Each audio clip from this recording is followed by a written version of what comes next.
अजमेर, जयपुर, भीलवाड़ा, शाहपुरा, कोटा, जोधपुर, टोंक, सवाई माधोपुर, नागौर, बीकानेर। राजस्थान के छोटे से शहर से लेकर बड़े शहर की खबर। आप राजस्थान के किस शहर से हो?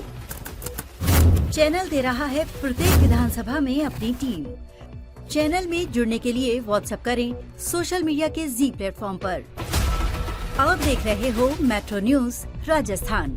राजस्थान में राजनीतिक नियुक्तियों को लेकर लंबा इंतजार खत्म होने का नाम नहीं ले रहा है। राज्य की मौजूदा सरकार को सत्ता में आए करीब 1.5 साल से अधिक समय हो गया है, लेकिन अब तक सिर्फ 8 बोर्ड आयोगों में ही अध्यक्षों की नियुक्ति हो पाई है।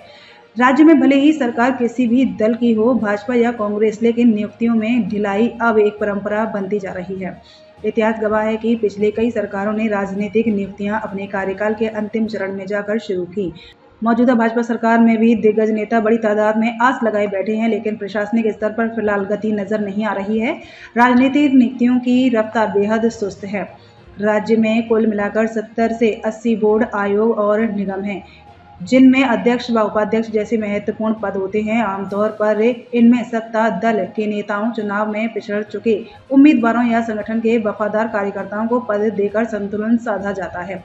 लेकिन इस बार अब तक सिर्फ 8 स्थानों पर ही नियुक्तियां हुई हैं। दरअसल कई आयोग और बोर्ड जनता की समस्याओं का निपटारा करने के लिए बनाए गए हैं, जैसे पिछड़ा वर्ग आयोग, महिला आयोग, उपभोक्ता संरक्षण बोर्ड आदि। लेकिन बिना अध्यक्ष और सदस्यों के ये संस्थाएं सिर्फ नाम मात्र की बनी हुई हैं। फरियादी आकर लौट जाते हैं, उन्हें न सुनवाई मिल रही है और न ही समाधान। चुनावों के दौरान दिए जाते हैं आश्वासन। राज्य में विधानसभा और लोकसभा चुनाव के दौरान बड़ी संख्या में नेताओं को यह कहकर टिकट से वंचित रखा जाता है कि उन्हें बाद में सरकार में स्थान दिया जाएगा। इनमें से कई नेताओं को एडजस्ट करने के लिए राजनीतिक नियुक्तियों का वादा किया जाता है, पर चुनाव बीतने के बाद यह इंतजार महीनों से सालों में बदल जाता है। जब राजनीतिक नियुक्तियां शुरू होती हैं तो दर्जा प्राप्त कैबिनेट और राज्य मंत्री की संख्या मंत्री परिषद से भी अधिक हो जाती है। पिछली कांग्रेस सरकार में 35 नेताओं को ऐसे दर्जे दिए गए थे। इस बार भी वही सिलसिला दोहराया जाना लगभग तय है। लेकिन सवाल यह है कि आखिर इतनी देरी क्यों? सत्ता समीकरण और जातिगत संतुलन भी कारण। सूत्रों के अनुसार देरी के पीछे सत्ता के भीतर संतुलन बनाए रखने की कोशिश और जातिगत समीकरणों का ध्यान रखने की मजबूरी भी एक बड़ा कारण है। हर नियुक्ति के पीछे राजनीतिक दांवपेच, क्षेत्रीय प्रतिनिधि और पार्टी के अंदर समीकरणों का टकराव जुड़ा होता है।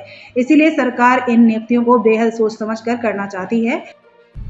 वीडियो को लाइक, सब्सक्राइब, शेयर करें। जन की आवाज, जनता में विश्वास।